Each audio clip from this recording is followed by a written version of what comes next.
Okay, great. Well, thank you so much. So my name is Gareth Harte, and I am the CEO and founder of Telios. And we are a decentralized and encrypted email service. And what we're really aiming to do is to move the needle in an industry that hasn't really seen any innovation in well over 40 years. And so when we look at email, how it was originally used was just for sending messages back and forth between folks kind of in the early days of the internet.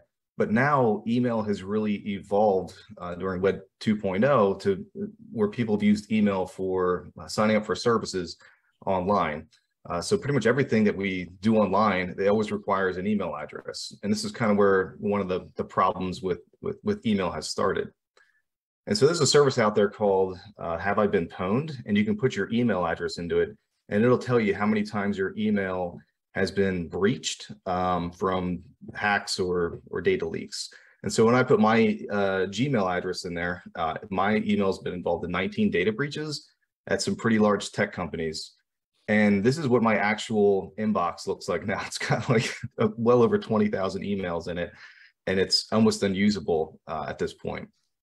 The other issue is when we sign up for these services, they always ask, for your email, then also a password.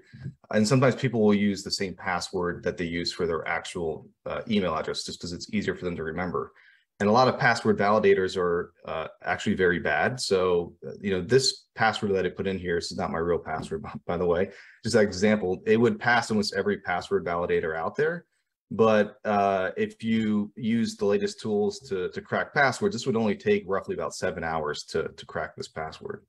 And so the best case scenario with email, how it works today, is your inbox is loaded with spam.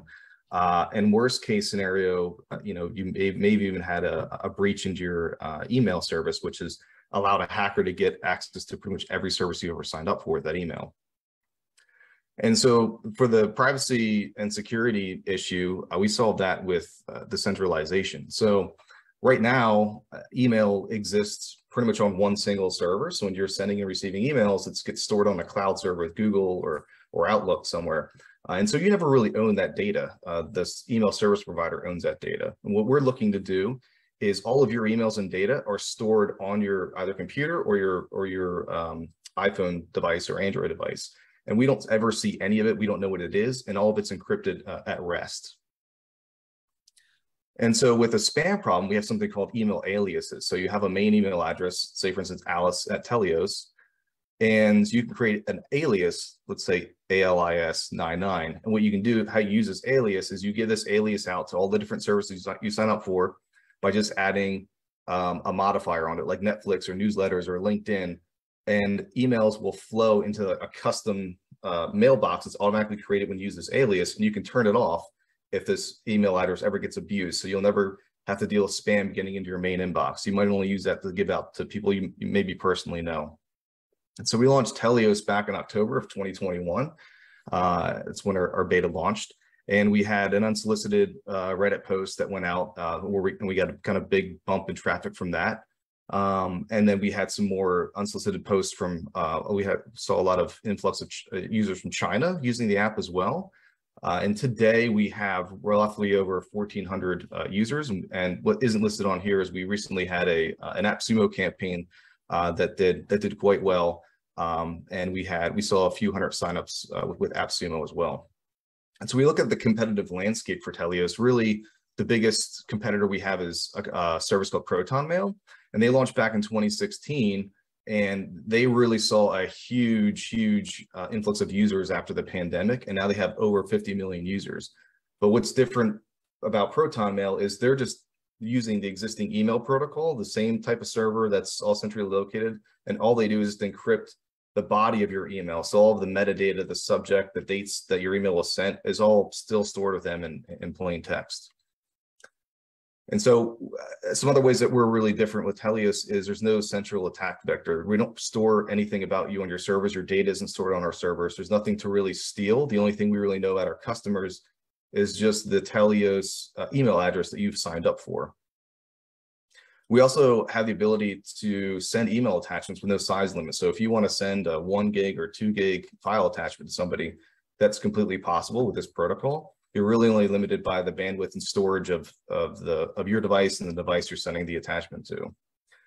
You also will never lose access to your data. So with Proton Mail, our competitors, if they go offline or if they ban your account, you essentially lose access to all your data if you can't sign into it online.